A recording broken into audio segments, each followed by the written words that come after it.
Assalamualaikum warahmatullahi wabarakatuh. Kawan-kawan sekalian, para guru hebat di seluruh Indonesia, selamat datang pada podcast Gerutas. Seperti diketahui, pada podcast ini kita akan membicarakan berbagai hal mengenai pendidikan, tetapi fokusnya adalah guru dan peningkatan kualitas guru di berbagai aspeknya. Pada kesempatan kali ini kita kembali dapat berbincang-bincang dengan Bapak Profesor Dr. Haji Husni Rahim. Kita ingin membagi dua sesi pembicaraan.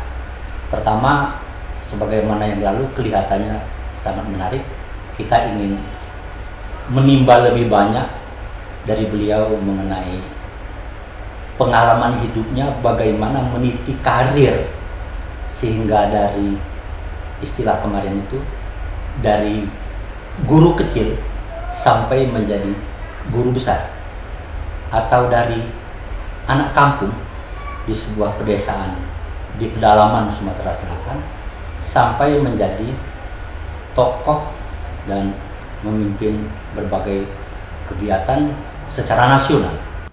Sebelum perbincangan ini kita lanjutkan, jangan lupa subscribe, like, dan membagikan kepada kawan-kawan kita yang lain.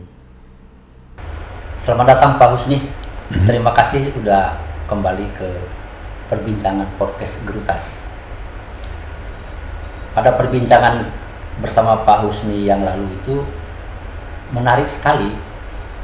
Bapak itu ingin dijadikan sebagai cermin, gitu kan. Hati-hati, memang banyak cermin retak atau cermin rusak gitu kan ya. Tapi dalam hal ini Pak Husni bisa kita jadikan cermin yang memang bisa menjadi refleksi dari bagaimana seseorang meniti karirnya, meniti kehidupannya dalam bidang pendidikan. Biasanya Pak Husni, orang kan kalau mau sukses itu harus sekolah dulu. Betul. Gitu. Pak Husni itu kan kalau saya coba pahami, sekolahnya itu juga sekolah di kampung juga. Zaman tahun berapa itu, 60-an barangkali atau 58. 58 itu kan Sumatera Selatan itu tempatnya Pak Husni itu kan masih terhitung kampung yang terisolir jauh dari pusat kehidupan kota, katakan gitu. Nah, pertanyaannya Pak Husni, sekolah yang bagaimana yang lalu Bapak ikuti sehingga Bapak mendapatkan kontribusi yang banyak di dalam mengembangkan karir khususnya dalam bidang pendidikan. Kalau tidak salah Bapak itu kan pada waktu sekolah dasarnya masih di Pagaralam, Pak. Ya, betul. Jadi gimana Pak Husni? Cerita boleh berbagi dengan kawan-kawan. Iya, saya sekolah dasarnya itu waktu itu masih namanya SR, ya, sekolah rakyat.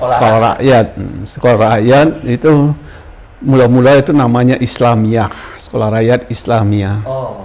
Sampai kelas 1, kelas 2. Kemudian kelas 3 berdiri Sekolah Rakyat Nahdlatul Ulama.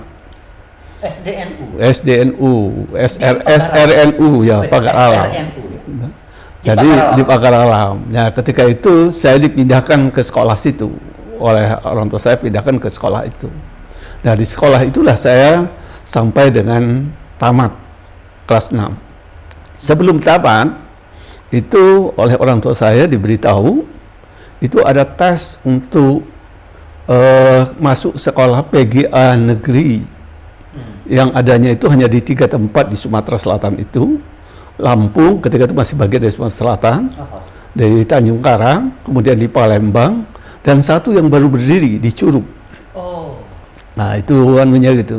Tapi Pagaralam Curug kan jauh, Pak? Cukup jauh juga, jadi itu melintas kabupaten, itu sudah pindah kabupaten. Saya waktu itu ke Pagaralam masih bagian dari Kabupaten Laham, Curup adalah kabupaten dari Rejang Lebong. Dia menjadi kalau sekarang bagian dari Bengkulu, Provinsi Bengkulu, Curup itu. Jadi itu di situ. Jadi itulah menyebabkan ketika tes, dan kebetulan ketika itu yang tes itu dari beberapa kabupaten di daerah Sumatera Selatan yang bagian utara. Jadi mulai dari Kabupaten Prabu Muli masuk Muara Enim gitu, Muara Enim, kemudian Lahat, Lubuk Linggau, Bengkulu, kemudian mana, yaitu yang ikut tes itu. Untuk di sekolah di ada Curup itu. Nah, tempat tesnya itu ada beberapa tempat. Lahat, satu untuk di Kabupaten Lahat, kemudian Lubuk Linggau, Muara Enim, dan Bengkulu. Dan saya tesnya di Lahat. Nah, dan di tes itulah kita kebetulan bisa berhasil, terpilih gitu ya. Jadi sekitar ada mungkin 6 orang dari kabupaten, dari Pagar Alam yang terpilih masuk ke sekolah itu. Diterima di PGA Curup. Itu jadi PGA itu masih sekolah baru? Baru berdiri. Jadi karena baru berdiri, sekolahnya itu belum ada gedung. Jadi gedung belum ada gedung. Jadi pertama sekali sekolah itu saya juga, karena kita dari kampung ya tidak heran ya, sekolah di bawah rumah. Masih di bawah rumah. Numpang di rumah orang. Itu pertama kali dibuka itu. Ya, kemudian setelah numpang rumah orang, ya kira-kira 6 bulan kemudian baru dia dapat gedung. Ya, gedung itu adalah gedung kantor pemerintah dari Departemen Agama. Juga pinjam berarti? Pinjam juga. Nah, barulah kita masuk ke gedung itu. Jadi tadinya dari bawah rumah pindah ke gedung. Nah, jadi itu terhitung sekolah baru perjuangan itu. Iya, betul. Itu bukan pertama kali berdiri. Tapi guru sudah ada gurunya walaupun gurunya masih sedikit, hanya 4 orang ketika pertama berdiri itu. Oh, PGA itu kan Pak, setingkat SMP Pak ya? Ya, betul. Gurunya hanya 4 orang? Ya, ketika awalnya 4 orang. Karena ketika dibuka itu baru 4 orang. Tapi nanti baru bertambah setelah muridnya, kelasnya juga bertambah. Kalau kita yang pertama. Boleh tahu waktu pertama itu berapa teman Bapak di sekolah? Ya, di sekolah itu satu kelas. Kelas itu arti sekitar 25 orang. Itu dari 5 kabupaten gitu ya. Jadi 5 dari setiap kabupaten dianukan di sana gitu. Iya. Itu. Itu benar-benar sekolah kampung Pak. Dan nanti dia baru dapat gedung yang bagus ketika tahun berapa itu, 58 apa, yang Cina, sekolah Cina, orang tidak boleh berada di kabupaten. Nah, ketika itu maka ada sekolah Cina di Curup itu diambil alih. Ya, artinya karena tidak boleh di kabupaten, diambil alih, pakailah sekolah itu oleh PGA ini. Nah, itu baru dapat sekolah yang lebih bagus lagi. Karena setelah berapa tahun itu? Ya? Setelah berapa tahun? 4 tahun. Enggak, tadi dapatnya itu mungkin setelah 2 tahun. 2 tahun. Ya, 2 tahun. Karena PGA itu 4 tahun. Jadi saya masih mengalami 2 tahun di sekolah yang Cina itu. Iya. Tapi status gedung tetap sebetulnya pinjam. Iya, pinjam. Bukan milik sendiri. Bukan. Walaupun mungkin kemudian terakhir mungkin sudah bisa Tentu. Iya. Jadi itu sekolah di Curup. Iya, betul. Ya? Selama berapa tahun? Berapa tahun Bapak di? 4 tahun. Selama 4 tahun. Karena PGA itu 4 tahun. PGA itu sebenarnya setara dengan SGB, Sekolah Guru Bantu untuk jadi guru di SD, di SR ketika itu. Sekolah yang memang dipersiapkan untuk jadi guru. Iya. Bapak berarti dulu itu dipersiapkan untuk jadi guru. Betul, guru agama, karena PGA kan guru agama di sekolah gitu. Iya. Nah, hanya tadi saya karena sudah ada pesan dari orang tua, kalau kamu mau sukses jangan mengharapkan warisan dari orang tua, sekolahlah jalurnya. Iya. Maka karena itu sudah terngiang di kepala itu, saya harus lanjut sekolah. Kalau tidak saya jadi guru SD. Iya. Ya, mungkin kembali lagi ke kampung. Oh iya, kalau Bapak lulus, Bapak lalu menjadi guru. Iya. Gurunya juga barangkali ditugaskan di kampung lagi. Kampung lagi. Ya. Nah, waktu itu lalu Bapak belum menjadi guru. Belum sekolah lagi. Iya, karena itu, tapi ketika itu juga ada peluang ya sekolah lanjutannya. Ya, jadi ada peluang sekolah lanjutannya, satu bisa ke PGAAA di Palembang atau di Tanjung Karang, pendidikan guru agama tingkat atasnya 2 tahun, atau bisa ke PHIN yang ada di Yogyakarta. Tapi untuk PHIN itu hanya diambil 4 orang setiap sekolah PGA di seluruh Indonesia. Karena dia menampung seluruh murid PGA yang 4 orang, ya masing-masing PGA itu di PHIN Yogyakarta. Iya. Nah di situ bersaing lagi. Kebetulan saya bisa masuk lagi di situ. Bapak masuk ke PHIN. Masuk PHIN. PHIN itu pendidikan Hakim Islam Negeri. Islam Negeri. Oh, jadi Bapak tidak lanjut ke PGA tingkat atasnya? Tidak, karena saya terpilih ke PHIN. Kalau saya tidak terpilih, saya ke PGAA. Iya. Ya itu, teman-teman yang lain ke PGAA. Tapi karena saya terpilih ke PHIN, saya ambil ke PHIN. Mohon maaf, barangkali Bapak mengalami euforia pada itu. Dari kampung di Curug, lalu sekolah ke Jogja. Iya. Kan naiknya kan jauh gitu kan? Betul. Jauh. Iya. Luar biasa. Jadi karena masih kecil ya, tamat PGA itu sama dengan SMP itu mungkin baru berumur berapa itu, sekitar 15 tahun barangkali ya. Jadi suruh pergi ke Yogyakarta, ke Jawa. Jawa gitu ketika itu ya, oleh orang tua dibilangin itu ada paman kamu dari Palembang, dia sekolah di Jogja. Mau nggak kamu ikut dia? Ya saya bilang mau aja, biar yang penting saya kan belum pernah ke Jogja. Iya. Kakak saya memang sudah ada di Jogja, ya, dan pernah sekolah Jogja, kemudian sudah kan gitu.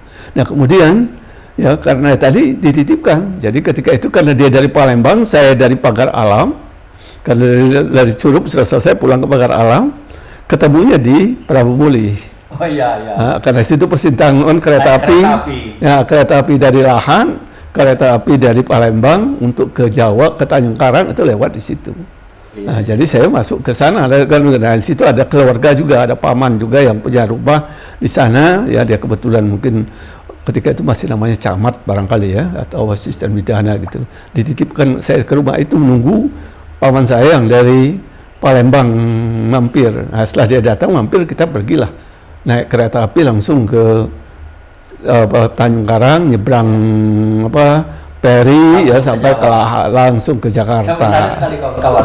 Perjalanan bagaimana sosok Husni Rahim menempuh sekolahnya di zaman dulu. Zaman tahun 50 sekian itu atau menjelang tahun 60 itu ya Sumatera Selatan masih jauh dari kemajuan kira-kira. Beliau sudah berjuang demi.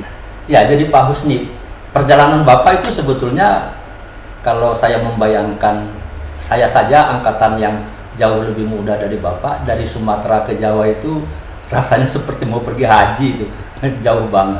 Sedangkan Bapak dari Pagar Alam, dari Curug sampai ke Jogja, itu benar-benar sebuah perjuangan untuk sekolah.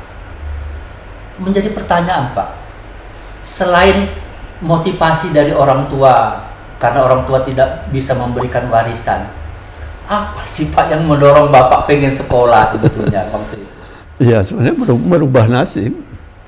Tujuannya itu merubah nasib supaya saya bisa mandiri dan kehidupan saya bisa lebih bagus ke depan gitu. Jadi oleh karena itu saya harus berani bisa sekolah. Dan kalau saya tidak mencari sekolah yang lebih tinggi, saya juga akan berhenti di satu level tertentu. Seperti tadi kalau saya tidak lanjut ke PHIN, saya hanya jadi guru di SD atau SR ketika itu ya, ada di kampung. Berhenti sebagai guru saja. Iya, kalau saya berhenti di situ. Iya. Tapi karena saya tahu ada peluang, ya saya harus menyiapkan diri untuk mengambil peluang itu. Nah, ketika peluang itu dapat, ya berarti kan semangat itu tinggi. Saya akan sekolah di Jawa. Ya, saya akan sekolah di Jawa. Nah, keberanian itu juga muncul. Juga keberanian, ya mesti tahu kita akan banyak hal gitu yang akan dihadapi. Tapi ya sudah, kita akan coba. Kan kebanggaan juga ada dapat sekolah di Jawa itu, waduh luar biasa ketika itu. Tapi Bapak pada waktu itu terpikirkan nggak merubah nasib tuh maksudnya pengen menjadi orang kaya, punya uang banyak, punya gaji besar, gaji tinggi, itu sempat kepikiran nggak pada waktu itu Pak? Tidak, yang tahu itu saya lihat banyak orang hebat itu adalah lulusan dari sekolah. Jadi dari bacaan kita lihat tokoh-tokoh ya ketika itu ya, mereka itu adalah orang-orang yang sekolah ketika itu. Iya. Kita bacalah pemimpin-pemimpin ketika itu gitu ya. Dan kebetulan juga kakak saya juga sudah sekolah juga dia di Jawa itu. Iya, sudah ada contoh dan dia selesai, ketika dia selesai kerja itu langsung dipanggil. Jadi begitu dia tamat langsung dipanggil untuk bekerja. Wah, itu kan suatu hal yang membuat kita bersemangat. Iya. Kalau kita bisa dapat seperti itu, kita tidak perlu capek-capek mencari kerja. Karena Iya. pendidikan kita itu ketika itu masih jarang orang punya pendidikan tinggi. Begitu tamat, ya mesti banyak orang yang mau, ya, pemerintah menginginkan kita. Itu yang memotivasi sebenarnya. Jadi memotivasi kita itu bahwa nanti kalau saya pendidikan yang lebih tinggi, peluang bekerja itu akan lebih terbuka. Ya, jadi sekolah itu mau untuk merubah nasib, pengertian merubah nasib itu adalah terjadi mobilitas vertikal, kira-kira Betul. dari strukturnya yang ada di bawah, apakah itu ekonomi, apakah masyarakat, umpamanya gitu, menjadi lebih tinggi lagi, lebih baik lagi. Pak, menurut Bapak, pada saat itu apa tidak ada orang yang sudah secara ekonomi dan masyarakat sudah lebih tinggi dari Bapak, tapi tetap sekolah juga sebetulnya? Banyak, masih banyak sekali. Jadi kawan saya itu kebetulan mereka itu ya orang tuanya itu pejabat. Seperti paman saya yang tempat saya itu orang dia itu waktu itu namanya apa itu ya, sebelum dibawa bupati ya, jadi bupati Wedana. ya di Wedana ya, Wedana. Jadi Wedana Lahat itu. Bapaknya itu Pak Haji Ibrahim itu Wedana Lahat, punya anak, semuanya sekolah. Dan sekolahnya itu juga ya tadi ke Jogja ya dan ke Jakarta gitu. Jadi mereka sudah anak pejabat. Iya, anak pejabat. Nah, kita kan bukan apa-apa, tapi tadi dipesani, saya juga kalau bisa sekolah, ya mungkin saya bisa menikmati seperti mereka. Iya, iya. Nah, itu yang mendorong tadi. Jadi juga ada contoh. Jadi contoh itu ya membuat melihat orang sukses. Wah, saya bisa nggak saya seperti mereka? Iya. Nah, itu. Tapi mereka karena sudah anak pejabat, Pak, apa tidak berpikir Bapak ketika itu ya tetap ketinggalan juga? Mereka sudah lebih duluan di atas, Bapak tetap di belakang sebetulnya nanti gitu kan. Jadi apa pentingnya anak pejabat, anak orang kaya umpamanya juga sekolah? Ya, saya kira mereka itu juga melihat juga ke depannya ya, melihat ke atas juga bahwa sekolah itu tadi membuat nasib mereka lebih bagus gitu ya, orang kesuksesan mereka lebih terjamin gitu. Jadi mereka sekolah itu ya karena orang tuanya, kalau contohnya orang tuanya itu pendidikan Belanda dulu. Karena itu dia bisa menjadi Wedana gitu. Kalau tidak kan tidak bisa dia kan gitu. Dia lulusan dari sekolah Belanda. Kita mendorong anak-anaknya. Nah, bagi saya kita nggak punya uang untuk sekolah itu. Karena tadi cari sekolah yang gratis itu. Iya. Ya, cari sekolah yang gratis itu adalah tadi ya, melihat peluang ada, saya harus bisa mencapai peluang itu, saya harus mendapatkan itu. Dan kalau sudah kita sekolah, ya tadi kita memang ekonomi kita ya tidak sama, kita mesti mencari tempat tinggal juga yang ya yang biasa aja lah, kosnya itu ya di kampung gitu ya. Nah itu kalau mereka kan sudah dapat tempat yang lebih layak, yang bagus. Kalau sekarang itu tempat kosnya ada yang sudah pakai AC gitu, Ya. ada yang masih pakai kipas angin, Ya. ada yang pakai kipas begitu. Betul. Nah setelah itu berlalu Pak, sekian puluh tahun katakanlah, apakah semua lalu sukses berhasil setelah melalui jenjang pendidikan atau sekolahnya itu?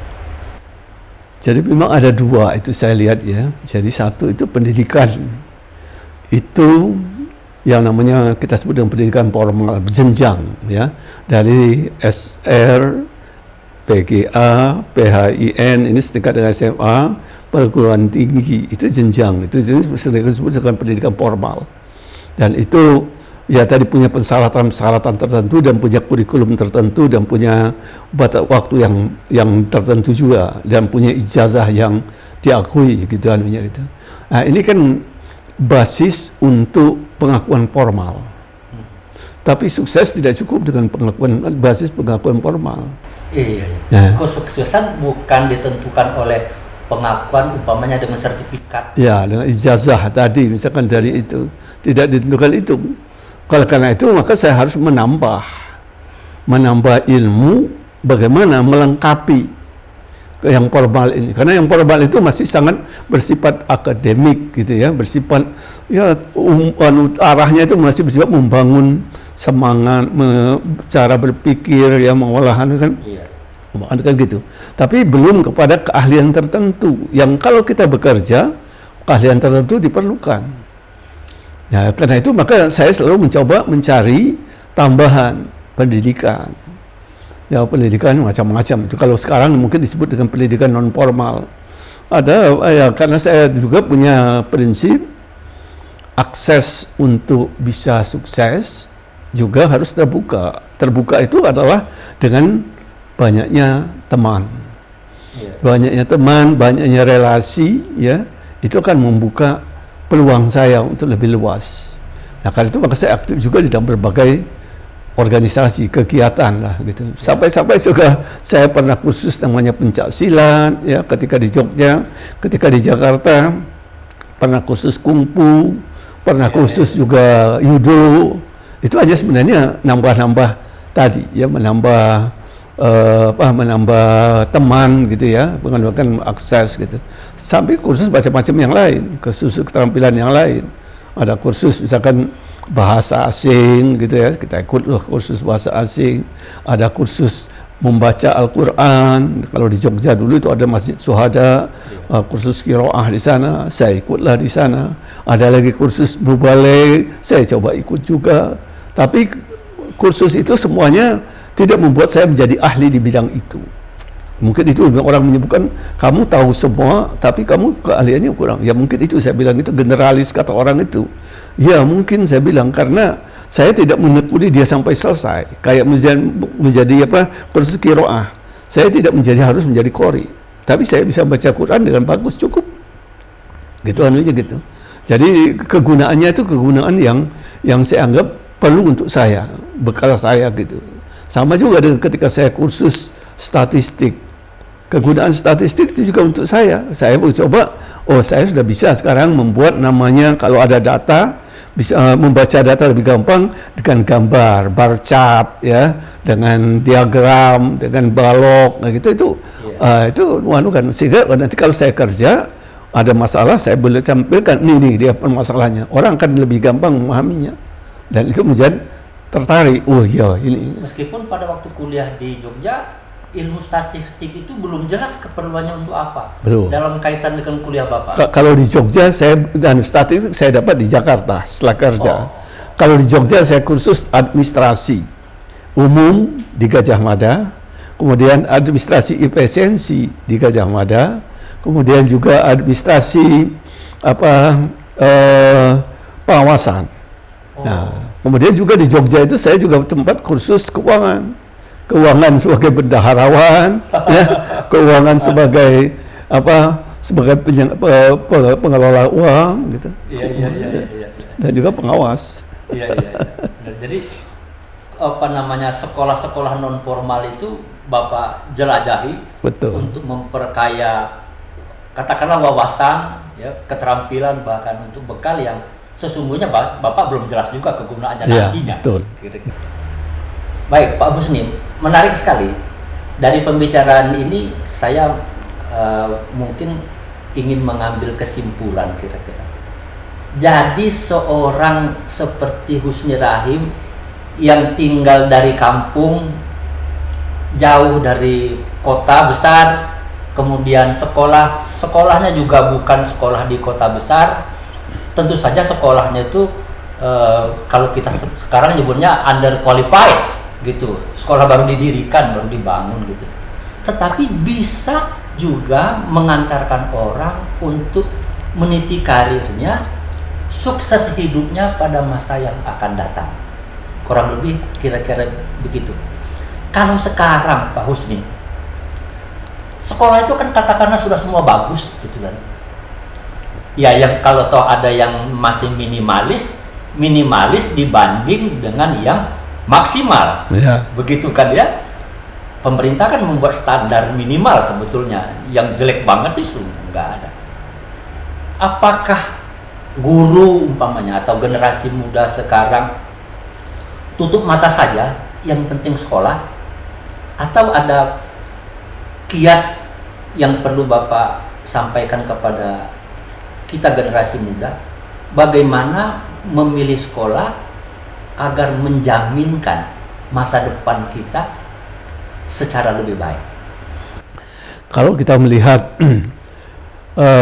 peran dari sekolah atau pendidikan itu, ya kita tahu bahwa apapun juga bentuk ya pendidikan itu bisa membantu mencerdaskan, membuka peluang, bisa membantu kesuksesan dia ke depan.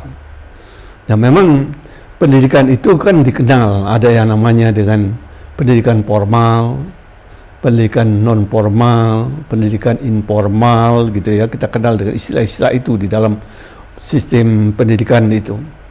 Nah, kalau kita lihat seperti itu, saya melihat ada beberapa hal yang menarik. Satu, beberapa anak mengeluh. Dia sudah sekolah tapi tidak mau menamatkan. Ya. Itu terjadi pada anak saya sendiri. Anak saya yang putri itu perempuan, ketika dia di SMA sudah merasa sekolah itu tidak menarik, ya, maka dia tidak mau mengikuti ujian nasional ngambil ijazah itu. Mohon maaf, itu banyak sekarang Pak di generasi seperti itu. Iya, itu saya bilang. Cucu saya sekarang juga dengan sekolah itu kadang-kadang dia merasa tidak nyaman. Iya. Nah ini problem. Ya.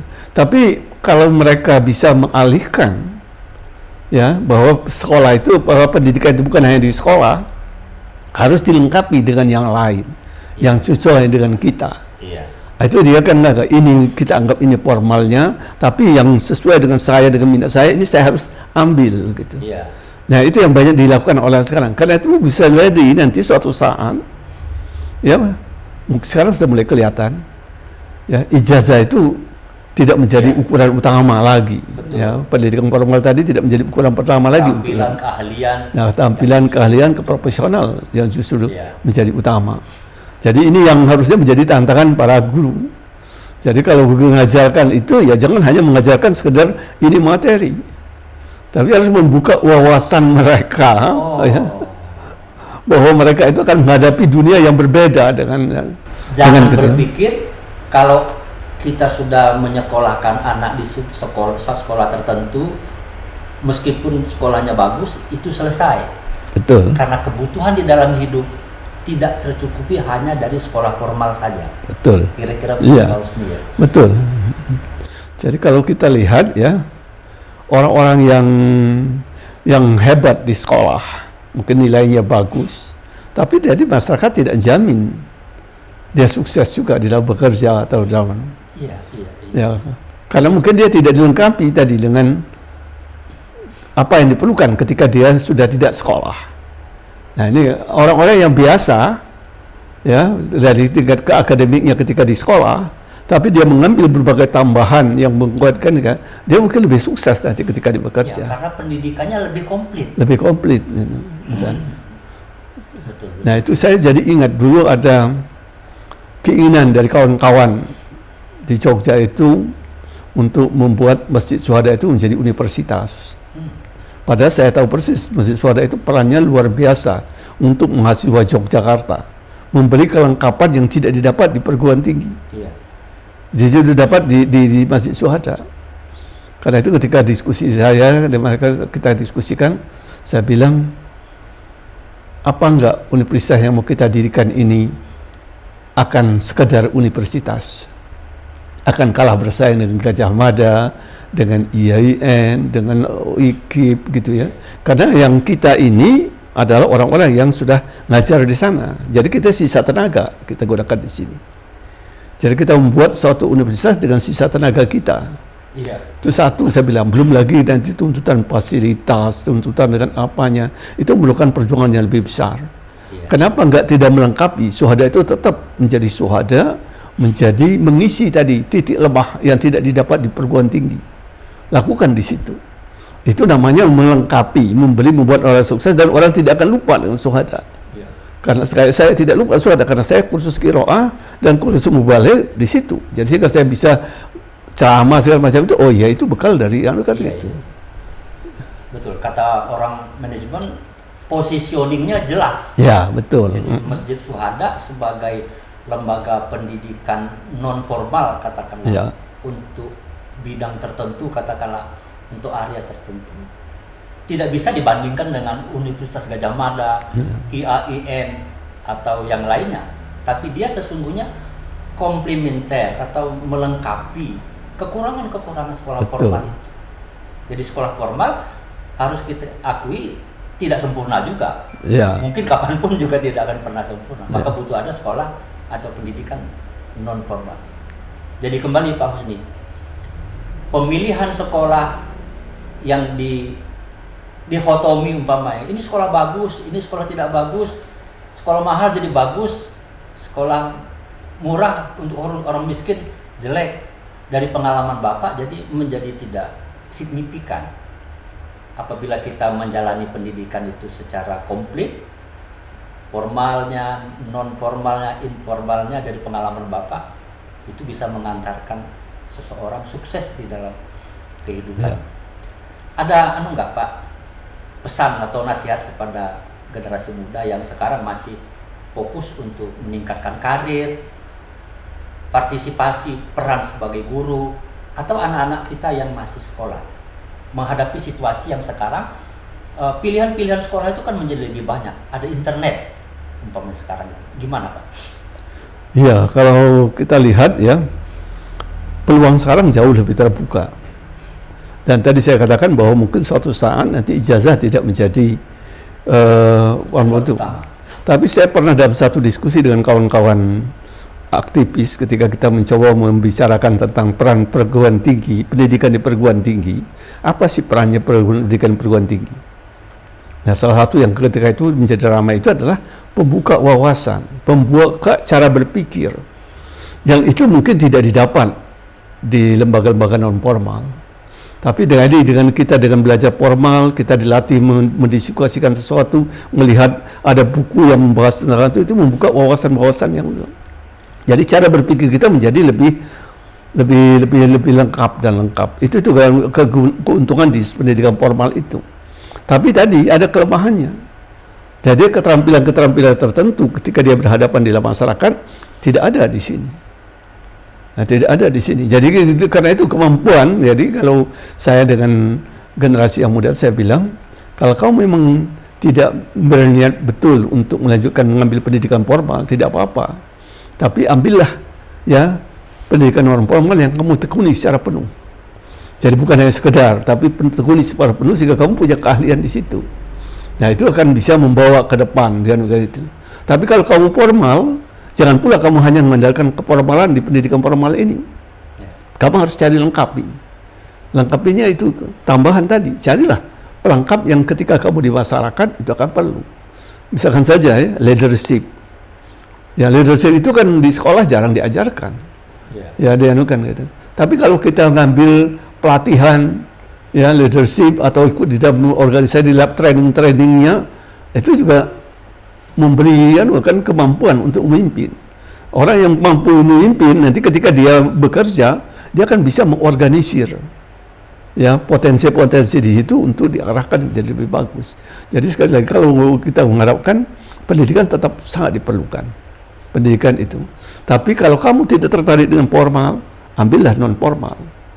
Kalau kamu juga kesulitan di non formal, ambillah namanya informal, itu autodidak.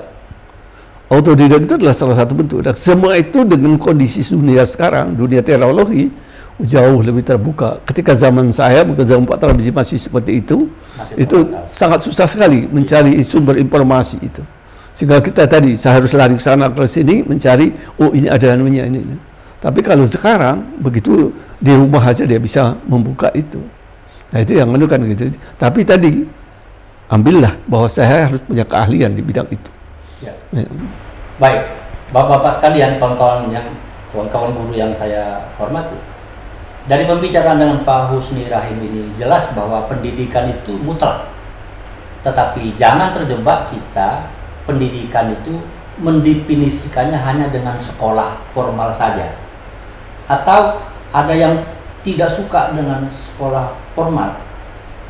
Jangan berpikir non formal segala-galanya. Atau bahkan informal.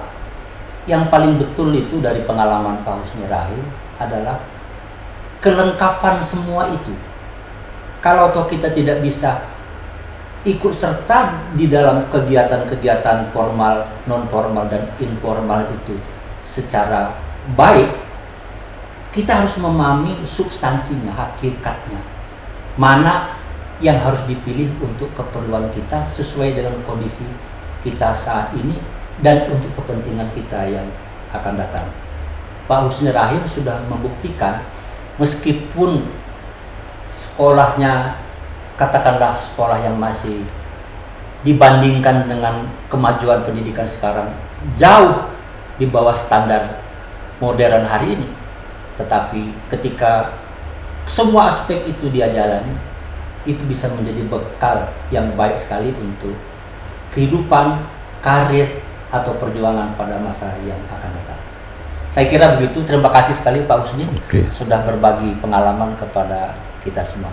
Mudah-mudahan ini ada manfaatnya. Silakan dikembangkan sendiri dan jangan lupa kawan-kawan untuk kembali ke channel ini pada kesempatan yang akan datang. Assalamualaikum warahmatullahi wabarakatuh.